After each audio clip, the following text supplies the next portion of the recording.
The episode begins right after the cliffhanger in episode 1, as Dominique Thorne's character Riri Williams faints when she sees her AI, N.A.T.L.I.E, Neuro-Autonomous Technical Assistant and Laboratory Intelligence Entity, who is based on her late closest friend Natalie Washington, Lyric Ross. N.A.T.L.I.E's hologram form, which is a flawless replica of Natalie, complete with her humorous disposition, is still functioning when Riri awakens in her Chicago garage, confused. Ross's character, the AI, attempts to lighten the situation with the following joke: "Girl, you hit the floor harder than my mixtape."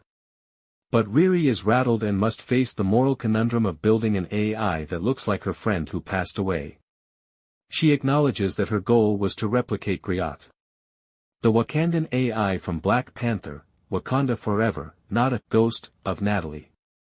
Their argument is tense. Riri accuses N.A.T.L.I.E of being an unwanted intrusion, while the AI insists it's there to help, built from Riri's memories and social media data. This scene sets the episode's emotional core, exploring grief, identity, and the morality of AI replication, a timely topic given real-world debates about AI recreating loved ones. Riri tries to shut N.A.T.L.I.E down but hesitates, unable to erase her friend again. When her mother, Ronnie, Angie White, knocks on the door, Riri lies. Riri tethers N.A.T.L.I.E's hologram to remain limited to the garage in order to evade detection while lying and claiming to be working on a project. This instance highlights Riri's mental anguish and concealment as she keeps her pain and technology hidden from her family. The TNNL Heist Setup and the Hood's crew. In the meantime, Riri is still in shock over her interview with Parker Robbins, also known as the Hood, who put her in a gas-filled elevator to see how well she could perform. Motivated by the prospect of money to finish her IronHeart suit, she has grudgingly joined his heist crew after passing. The crew is introduced in greater detail in this episode: John King, Parker's cousin; Slug, a Madripoor native; Clown, a volatile computer expert; and the Blood siblings, Roz and Jerry Blood.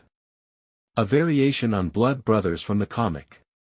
In a satirical allusion to actual urban inequality, their most recent job is for TNNL, a business that is turning Chicago's former freight tunnels into a private expressway for the wealthy.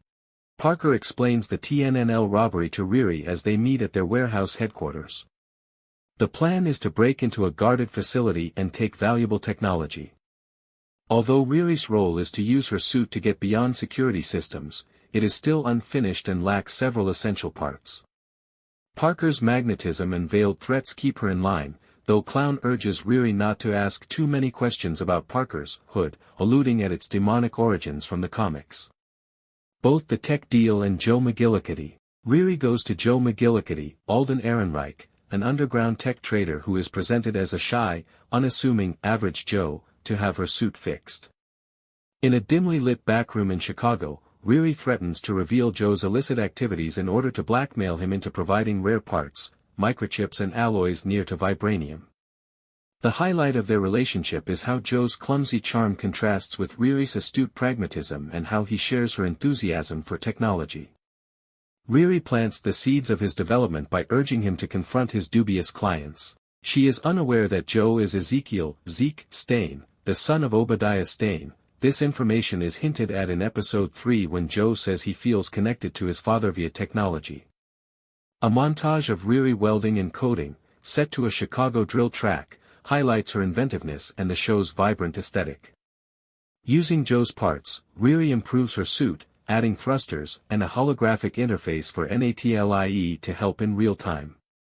As N.A.T.L.I.E optimizes the suit, it forces Riri to face her grief by saying, "You made me because you miss her, don't pretend you don't."